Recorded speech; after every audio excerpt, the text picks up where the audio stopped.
Oh, Brigitte. Et si on arrêtait 2 secondes de faire semblant? Candace Owens, journaliste américaine, est poursuivie par le couple présidentiel français. Oui, vous avez bien entendu, un gouvernement étranger attaque une voix libre. Pourquoi? Parce qu'elle a osé poser une question, parce qu'elle a prononcé 2 mots dans la même phrase, Brigitte Macron et Epstein. Et pendant que tout le monde détourne les yeux, elle répond, en exposant ce que personne n'ose toucher, en jetant la lumière sur ce que la République dissimule et en ripostant là où ça fait mal. Éric Dupond-Moretti. Le 23 juillet 2025, Emmanuel et Brigitte Macron ont déposé une plainte aux États-Unis contre Candace Owens, motif diffamation. Mais ce qu'ils n'avaient pas anticipé, c'est que cette action pourrait bien se retourner contre eux. Parce qu'en Amérique, la loi est claire. Pour qu'une plainte en diffamation soit retenue, il faut prouver 3 choses. Que les propos sont faux, que la personne le savait et qu'elle les a publiés avec intention de nuire. Et ça, c'est quasiment impossible à démontrer face à une journaliste d'investigation. Car la liberté d'expression aux États-Unis, ce n'est pas un slogan, c'est un pied de biche judiciaire. Candace Owens risque-t-elle quelque chose? Peu probable. Mais en lançant cette procédure, les Macron se sont exposés à un effet boomerang. Pourquoi? Parce que la procédure américaine permet à la défense de demander des preuves, des documents, des témoignages sous serment, voire un test ADN. Et c'est ce qui est en train d'arriver. Candace Owens ne recule pas. Elle dément les allégations de Dupond-Moretti sur ses liens avec les Le Pen. Elle les replace dans leur contexte. En 2018, elle soutenait Marine Le Pen comme conservatrice. Point. Mais surtout, elle contre-attaque et elle lâche une bombe. Denis Manéché. Denis Manéché, ingénieur d'Amiens, accusé d'avoir mis sa propre fille enceinte 3 fois. Qui l'a défendu? Éric Dupond-Moretti. Pire encore, il a plaidé l'inceste heureux. Oui, ces mots ont été prononcés dans un tribunal français. Résultat, libération. Et quelques années plus tard, le père tue sa fille. Candace le rappelle, le met sur la table et ajoute une pièce à conviction, le livre de la seconde fille de Manéché, violée elle aussi, qui a écrit noir sur blanc son incompréhension et son horreur face à la nomination de Dupond-Moretti comme ministre de la Justice. Mais ce n'est pas un cas isolé. Car Éric Dupond-Moretti, c'est aussi l'ogre d'Outreau, celui qui a démoli la crédibilité des enfants victimes, celui qui a participé, caméra braquée, à ce qui est aujourd'hui reconnu comme l'un des plus grands naufrages judiciaires de la Ve République. Dans l'affaire Outreau, il ne s'agissait pas seulement d'erreurs judiciaires, il s'agissait d'enfants violés, séquestrés, détruits psychologiquement et traités comme des menteurs. Plusieurs avaient décrit des scènes précises, identiques, détaillées, des violences, des abus, des sévices d'une barbarie glaçante. Et pourtant, on a préféré écouter les avocats vedettes. On a préféré accuser les enfants d'avoir tout inventé. On a laissé les bourreaux repartir libres.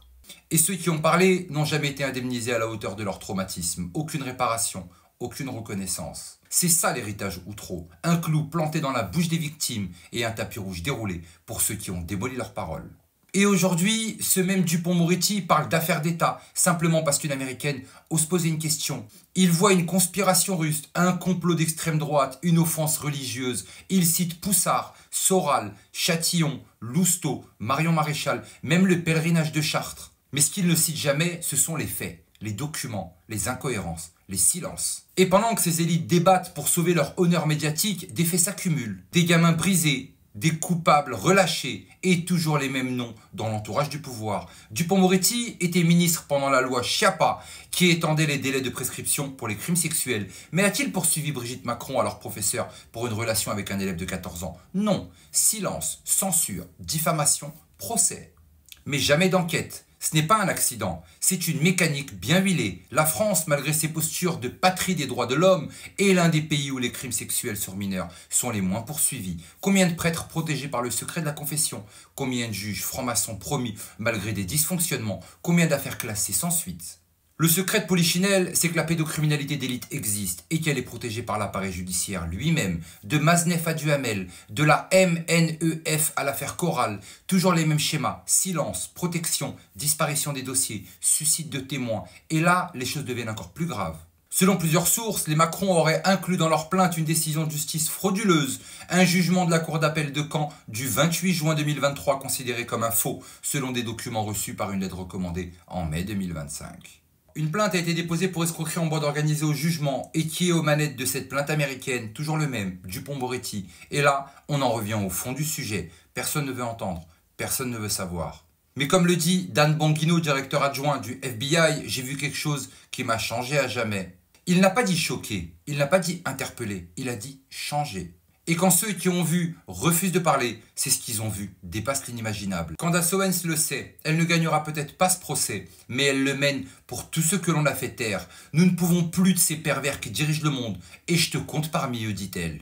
Elle ne parle pas seulement à Brigitte Macron, elle parle au système entier.